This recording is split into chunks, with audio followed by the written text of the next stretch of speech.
Thank you for showing me how to change out the tank. I probably could have figured it out myself, but it would have kept that anesthesiologist waiting a lot more than those 10 minutes. Who is he, by the way? Not a problem. I'm glad you now know how to do it.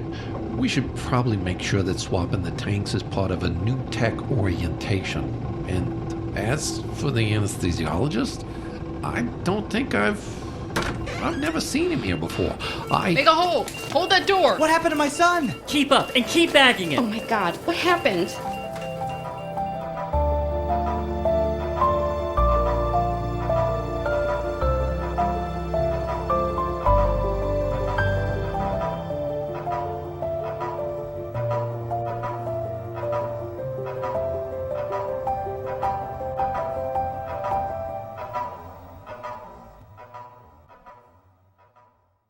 Hello, and welcome back to the second series of the Invisible Force podcast.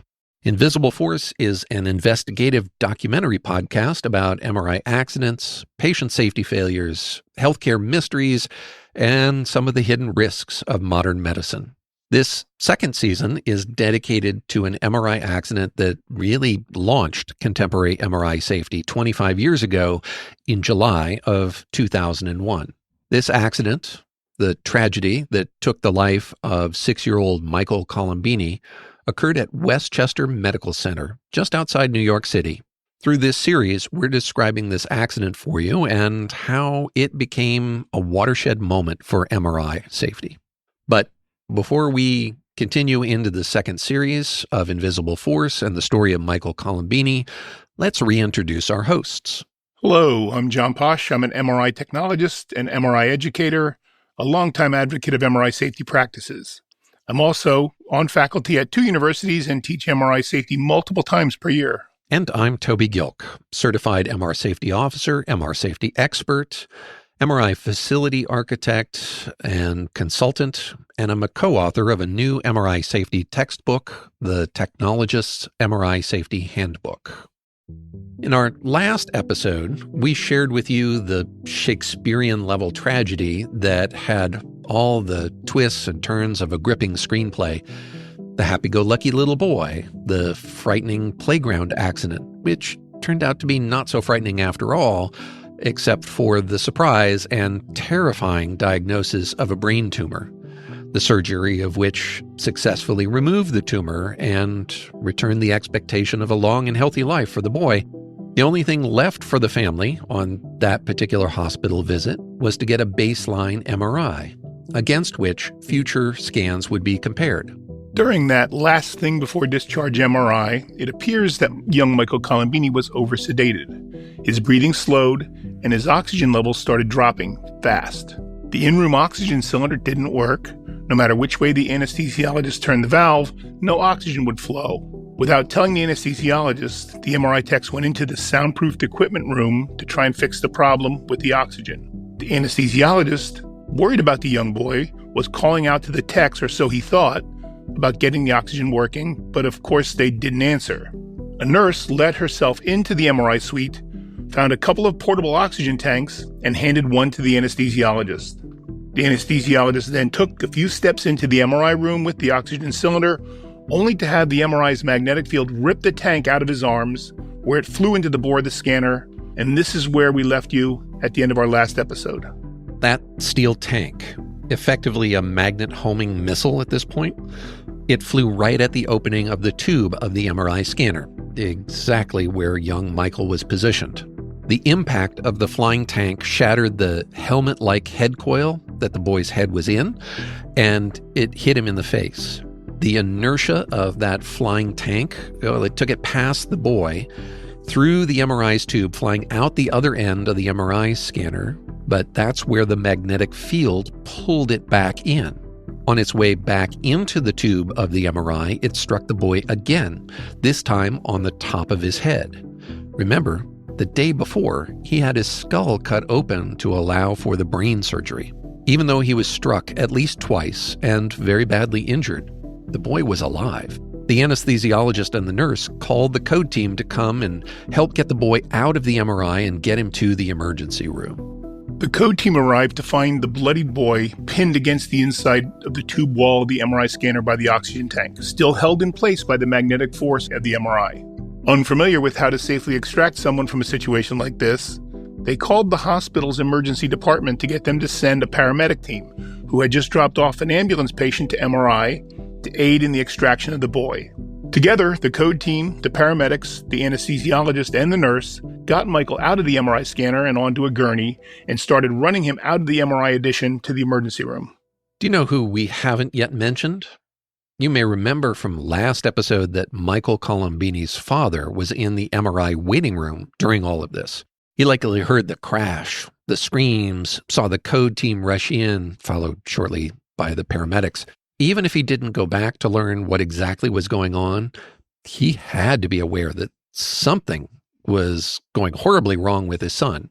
We also haven't mentioned the role that the MRI technologists, who you'll remember disappeared into the MRI equipment room to fix the oxygen supply, we didn't mention the role that they had in pulling young Michael out of the MRI scanner.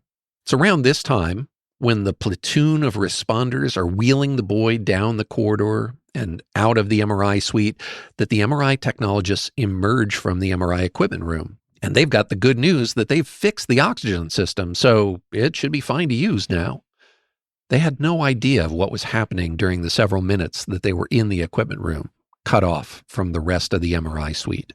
A little while later, in the emergency department, as serious as his injuries were, at first Michael seemed to be responding to the treatment and stabilizing. But on the second day, he started to decline, and nothing at the hospital tried reversed his downhill slide.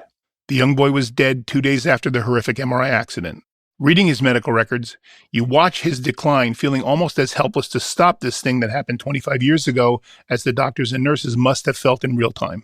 Probably because Valhalla, New York is just an hour's drive from Manhattan and close to all the national broadcast headquarters, and probably also home to a few New York Times reporters. Well, this accident was all over New York City news, as well as national media. While the internet technically existed in 2001, it wasn't anything like what we know it as today. But satellite news trucks were parked all around the hospital, and CNN, back when it was a big-time national TV news authority, ran all sorts of breathless updates from the front lawn of the hospital. The CEO of the hospital, a gentleman by the name of Ed Stolzenberg, made the most brave and, if you ask the hospital's attorneys, foolish statements about the accident to the press. He said something to the effect of, "He was our patient, we were responsible for his care, and so we're responsible for everything that happened to him while he was our patient."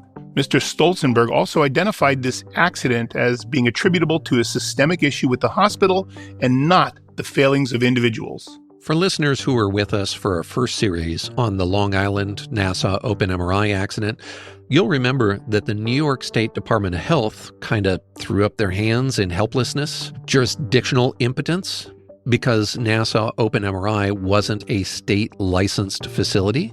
Well, Westchester Medical Center was a state-licensed facility. And indeed, the Department of Health did descend and conduct an investigation. The state was in a bit of a bind, however, because then, as now, New York didn't have any minimum MRI safety requirements. The state's report identified a number of things that were wrong or had gone poorly with regard to MRI safety at Westchester Medical Center. But as rational and reasonable as those things were, the state of New York couldn't actually cite the hospital for violating any state MRI safety rules when no state MRI safety rules existed. Though it's not as if the hospital got off completely free, because the code violations in the medical gas system and its contribution to the death of the boy, the hospital was fined a grand total of $22,000 by the New York State Department of Health. For reference, the estimated payments that a hospital would have been receiving from insurance companies in 2001 for an MRI scan was around $1,000 to $1,500. In other words, the hospital's fine would probably be around as much as they would have received for 2 or 3 days of MRI service. This accident took place on July 27th, 2001, and the shockwaves immediately reverberated through the radiology community. For many of us in MRI, this is a "do you remember where you were when you heard the news" sort of moment. But apart from the 24-hour cable news flash-in-the-pan attention, the Colombini story didn't have much staying power for the general public. This is in part because several weeks after the Colombini accident, airplanes crashed into the two towers of the World Trade Center and the Pentagon, and any residual public interest in this accident was overwhelmed by the 9/11 tragedy. Apart from the reductive headlines, "Boy dies from flying oxygen tank in MRI scanner," virtually nobody outside of the diehard radiology people and MRI safety nerds like us remembered the details of this particular story. The Radiologic Society of North America, RSNA, is a large professional society for radiologists. RSNA holds its annual meeting every year in Chicago, starting the weekend right after Thanksgiving. Months before the Colombini accident, the 2001 meeting had been planned to have a focus on MRI safety issues, much of which paled in the face of the recent tragedy. Lots of scientific meetings, like RSNA, have sessions on MRI safety that describe advancements like new models of electrical field propagation through inhomogeneous tissues, etc. Confronted with the simple brutality of a flying oxygen cylinder, this must have made more scientific presentations feel a bit soft by comparison. It was around the time of the RSNA meeting that the American College of Radiology formed what was originally called their Blue Ribbon Panel on MRI Safety, the group that, less than a year later, published the ACR white paper on MRI safety. But that original white paper and its effects are really the focus of our next episode. A year later, in 2002, the Colombini family filed a lawsuit against the hospital, the manufacturer of the MRI unit, and at least to begin with, the suit also individually named several people involved. But we're going to dive into that after our break. The sponsor of the Invisible Force podcast is carereporting.org. That's CARE spelled C-A-I-R-E. Carereporting.org is a confidential MRI adverse incident reporting system available to all of us, the public, as well as offering an enterprise-level solution to hospitals and imaging centers for secure and confidential reporting of MRI incidents, accidents, and near misses. If you have direct knowledge of an MRI accident that maybe got swept under the rug, or if you want information about how CARE could be set up as a private internal error reporting tool for your hospital or imaging center, carereporting.org can help you with both of those. CARE has an assembled panel of international experts in MRI safety and accidents. Reports submitted either through the public website or through the enterprise system get reviewed by their experts, who then deliver insights into the contributing causes of how accidents or near-miss events happened, and, more importantly, steps that could prevent similar accidents in the future. For more information, please visit carereporting.org. That's CARE spelled C-A-I-R-E. In the first half of this episode, we told you about actually getting Michael Colombini out of the scanner and how they were hopeful for his recovery until the boy took a turn for the worse. We also told you about the dizzying media coverage and the honesty of the hospital's CEO in taking responsibility for the accident. And we told you about how 9/11 wiped the story of Michael Colombini's tragic death from the news and how almost everyone forgot about it. But of course, the family couldn't forget. And in 2002, they filed a lawsuit naming the hospital, the MRI techs, the anesthesiologist, the nurse who handed the oxygen tank to the anesthesiologist, and the hospital's physician director of radiology, who also doubled as the owner of the MRI facility's operations. The hospital had reportedly offered a $1 million settlement to settle the matter immediately after the accident happened. The family declined this settlement offer, meaning that this lawsuit was going to slowly grind through the courts for the next 7 years. For those who were with us at the end of Series 1, where we described the particulars of that lawsuit, the McAllister family only sued the companies involved. In that case, at least to begin with, no individuals were named as defendants in that case. For the Colombini accident, however, the lawsuit explicitly named not only the hospital, but also the MRI manufacturer, GE, and individually named both the MRI techs, the anesthesiologist, the nurse, and the director of radiology, who also served as the owner of the MRI center. Even though the Colombini suit never made it to trial, pretrial decisions in the case led to a number of different interpretations and clarifications of the duties of the different individuals, at least under New York state law. One of the reasons that the Colombini lawsuit may have named so many people individually is because of the strange setup of the MRI facility. As we mentioned in the previous episode, the hospital had recently switched from county ownership to a public benefit corporation. The MRI building and the services it provided, however, that was a separate business entity from the hospital.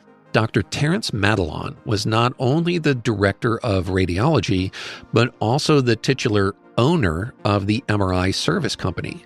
There were implications that this allowed the hospital to have a low salary for the radiology director on the books, but supplement the director's salary by also paying them for the MRI service director role too. This bizarre arrangement extended to more than just the director/service owner and included the MRI techs as well. On paper, the MRI techs were employees of the separate MRI service. However, their paychecks came from the hospital. It was unclear from the depositions whether Dr. Terrence Madelon, the director of radiology, actually managed the MRI service company or was only a figurehead. It may have been because of this confusion of whether the MRI services business was real or just a bunch of paperwork that the Colombini family's attorneys named so many individuals. One thing that MRI technologists often assert as a professional responsibility is for MRI safety inside the MRI suite. Just as the hospital CEO, Ed Stolzenberg, just as he took responsibility on behalf of the hospital in his public statements, the MRI tech who was to have run Michael's MRI scan, that tech explicitly stated in her deposition that as the MRI tech, she had the ultimate responsibility for MRI safety. Just like Mr. Stolzenberg, her statement was noble, brave, honest, but from a legal perspective, it was also completely wrong. According to the judge in the case, Judge Jameson, the MRI tech worked for the hospital, who ostensibly owned and ran the MRI service and was responsible for patient care and safety, and worked at the direction of the physician who maintained responsibility for clinical decisions. Other than following employer policies and physician clinical direction, the MRI tech had no individual legal duty to act. If the hospital's policies were weak or incomplete or just plain wrong, that was the hospital's fault, not the tech's. If the radiologist gave incomplete or inaccurate direction on the care of the patient that the tech followed, that's on the radiologist, not the tech. This isn't to say that MRI techs are legally bulletproof, but it is to say, in the state of New York at least, as long as the tech is following site policies and radiologist direction, they're afforded a lot of legal protection. As this case illustrated, a tech can still be named to a suit, but as long as the tech was acting on behalf of their employer, in other words, following site policy, and not exceeding their scope, then they're generally defended by their employer, the hospital in this case.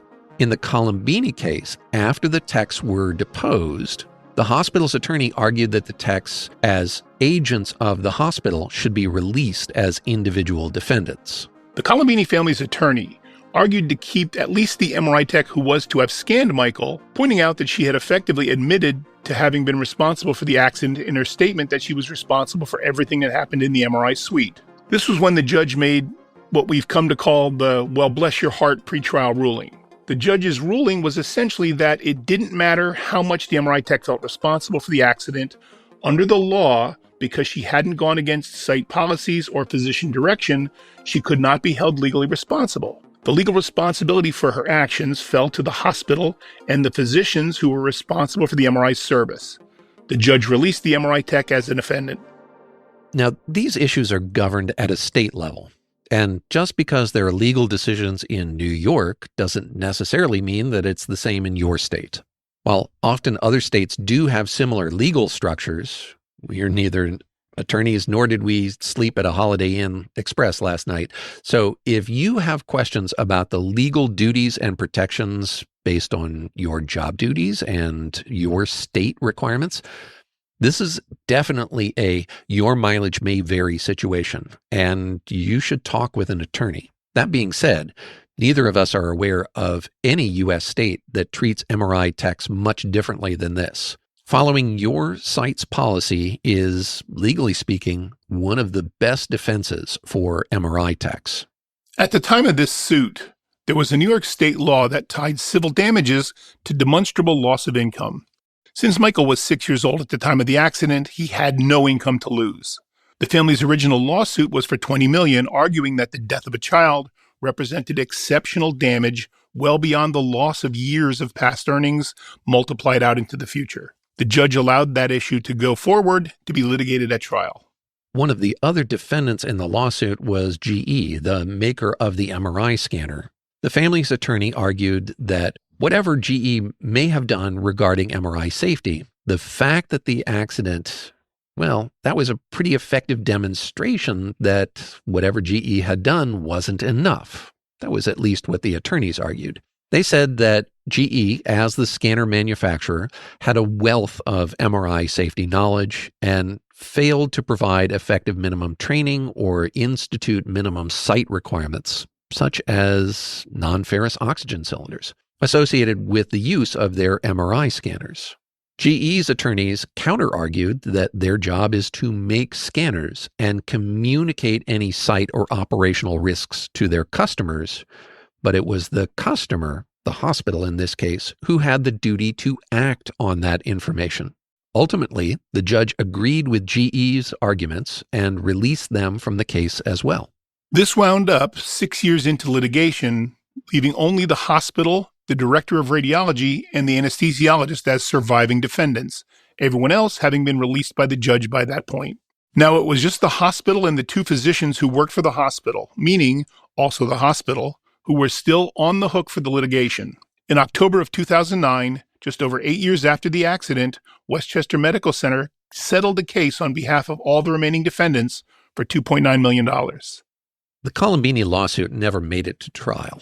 While there are a number of pretrial rulings by the judge that shape our understanding of the responsibilities of the different people and companies, there isn't a trial decision to act as a super solid precedent. The good news with respect to the total number of MRI accidents is that that number is still small enough that we just don't have jury verdicts on MRI injury cases. The bad news is that less than 1% of the civil cases that are filed actually ever reach a verdict. So if we're basing our understanding of the frequency of MRI accidents on how many MRI injury trials we hear about, we're grossly underestimating the frequency of these types of accidents. Following the accident and the trial, the Colombini family tried to return to some form of normalcy. They've led a very quiet life following the accident, making no real public statements following the lawsuit. Within a couple of years of the accident, the then CEO of Westchester Medical Center, Ed Stolzenberg, was no longer CEO of the hospital. The implication at the time was that the Colombini accident was such a black eye for the hospital and, as its CEO, on Stolzenberg himself, that he was asked to step down. We weren't able to uncover anything that's happened with the MRI techs or the anesthesiologist in the past 25 years. We'll round out this epilogue by acknowledging that had this horrific accident not happened, today, Michael Colombini would be 31 years old, potentially with his own 6-year-old boy. Since this episode has focused a bit on the lawsuit, we thought we'd close with a couple of facts about MRI accidents and what the related civil suits look like. Unlike the overwhelming majority of medical malpractice suits where there's an uphill battle to demonstrate negligence, MRI requires actively managing the persistent risks associated with MRI. Everyone knows about the risk. Everyone knows that there are practices that effectively manage the risks. MRI injury cases are almost always the reverse of other types of medical malpractice cases. The injury alone is almost always potent proof of negligence. The presumption of innocence flies out the window. This makes MRI harm litigation fundamentally different from most other forms of medical malpractice. In civil litigation for MRI injury cases, nobody cares what your state licensing standards are. Nobody cares that you passed your last accreditation check. No hospital or imaging center ever successfully demonstrated that they met the MRI safety standard of care by virtue of a Joint Commission or ACR MRI accreditation. Those are safety metrics that may mean something in other parts of the hospital, but they're almost meaningless for MRI safety because they are so profoundly inferior to the standard of care. If you work for a hospital or imaging center that thinks that your license or accreditation is somehow proof that your facility is practicing MRI safety at the standard of care, we urge you to reconsider that. Thank you for showing me how to change out the tank. I probably could have figured it out myself, but it would have kept that anesthesiologist waiting a lot more than those 10 minutes. Who is he, by the way? Not a problem. I'm glad you now know how to do it. We should probably make sure that swapping the tanks is part of a new tech orientation. And as for the anesthesiologist, I don't think I've never seen him here before. Make a hole! Hold that door! What happened to my son? Keep up and keep bagging Oh him. my God, what happened? In the next episode, we're going to look at the long-term implications of this accident. How the accident did, and has yet to, change MRI safety practices and regulations to make MRI exams safer. So make sure you've subscribed to the Invisible Force podcast to get the next episodes as soon as they drop. The next and final episode in this Colombini series will be released during the week of July 27th, the anniversary of the Colombini accident. That week has also become MRI Safety Week. If you work in a hospital or imaging center, we hope that you'll be doing something to reaffirm your commitment to MRI safety. For this week's show, our sources were the court archives of the Colombini family's lawsuit that named the hospital, the directly involved employees, as well as GE, the MRI scanner manufacturer. Our introductory radio play is a dramatization of that critical moment inside Westchester Medical Center. And it's a demonstration of the saying, "It takes a village." Our voice actors for this episode's dramatization were Gwen Langlin, Steve and Rebecca Blackler, Brandon Grugel, Julia Schaffini, Misha Stanton, and me. If you have any information about this incident or any other MRI accident, please reach out to us through our website, invisibleforcepodcast.com. Episodes, show notes, transcripts, and a tip line is always available there. Also, you can leave us a voicemail with information about this incident at area code 631 MRI TIPS. That number again is 631 MRI TIPS or 631-674-8477. Lastly, we'd also like to ask you to like and share our podcast with friends and colleagues and coworkers. If you have a chance to rate the podcast, or even better, leave your comments with Apple Podcasts or Spotify, that will help others to find us. Together, with your help and with a little bit of luck, we'll help make sure that accidents like this don't ever occur again.